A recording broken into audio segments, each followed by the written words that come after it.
I am thankful to you for having given me this opportunity long last to say a few words on the budget.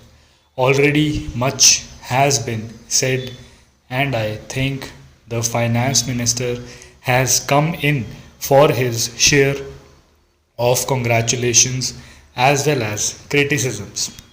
So there is not very much to say, but I should like to say a few words. The increased development expenditure and the absence of any new taxation has earned for the budget a good response even from the businessmen. I especially welcome the relief given to the middle classes by raising the exemption limit of income tax in respect of personal income. No doubt this is some relief to the middle classes, but I would request the finance minister if he could to raise this exemption limit from rupees 4000 to rupees 6000, as that would give us substantial relief to the middle classes. I am indeed glad that the Taxation Inquiry Commission has been appointed with Dr. John Mathai as the chairman, and I am sure that many of the vexed problems may be solved through this commission.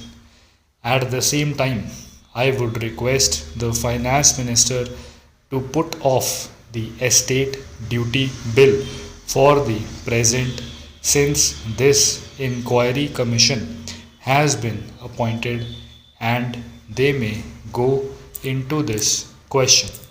For I feel that it is not an opportune moment to put on more taxes on the people. Already, as Mr. Gadgil has pointed out, there are so many taxes on the people. The people are overburdened by taxes and they are just trying to recover their stability. So, in regard to estate duty, I would ask him to consider about it.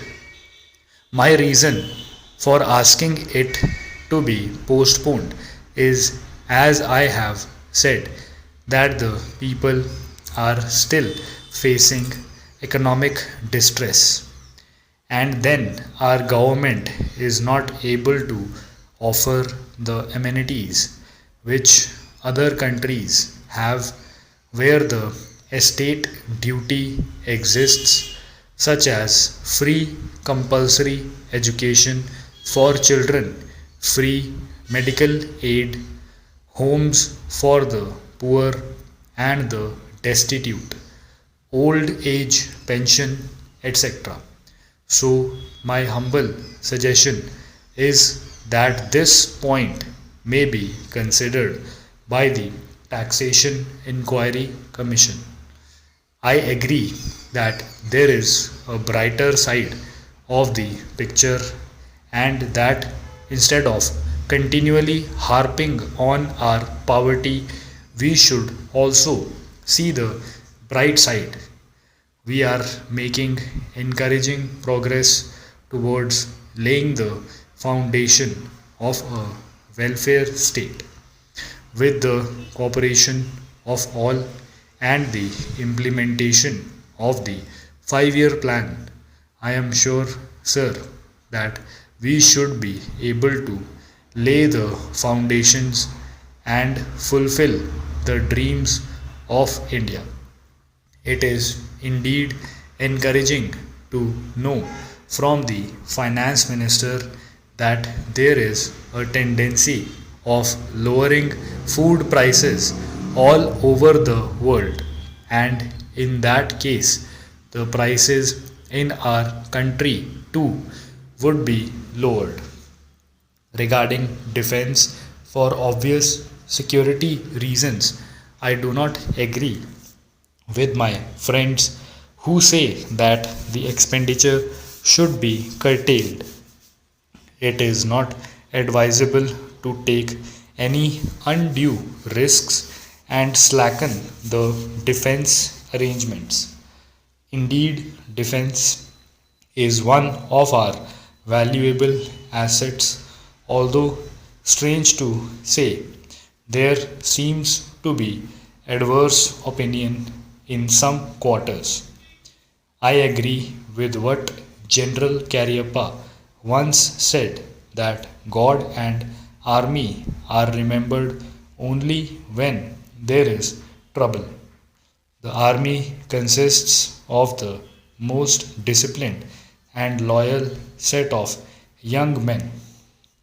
It would not be proper to effect economy in the pay of these brave officers, as it would not be an incentive for the right type of young men to join the army, and it would become ineffective and inefficient.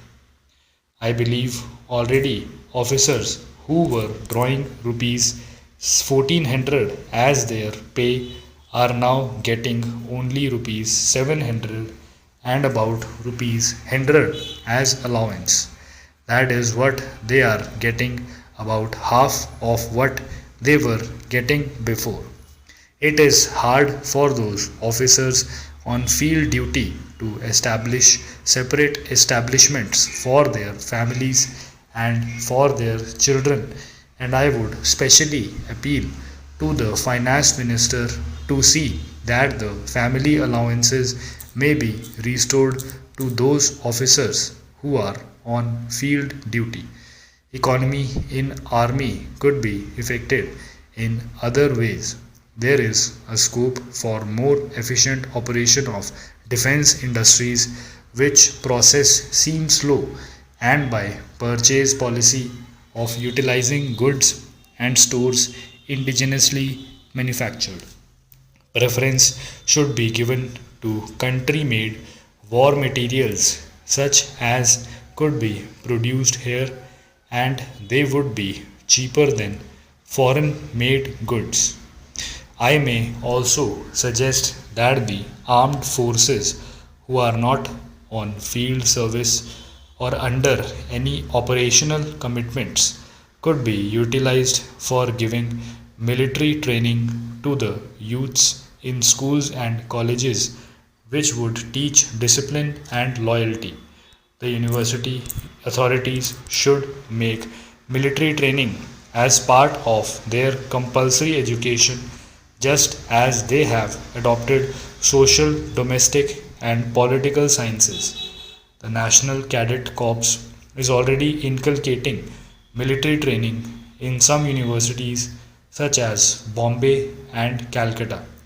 But if military training is made compulsory for our university students, it will go a long way.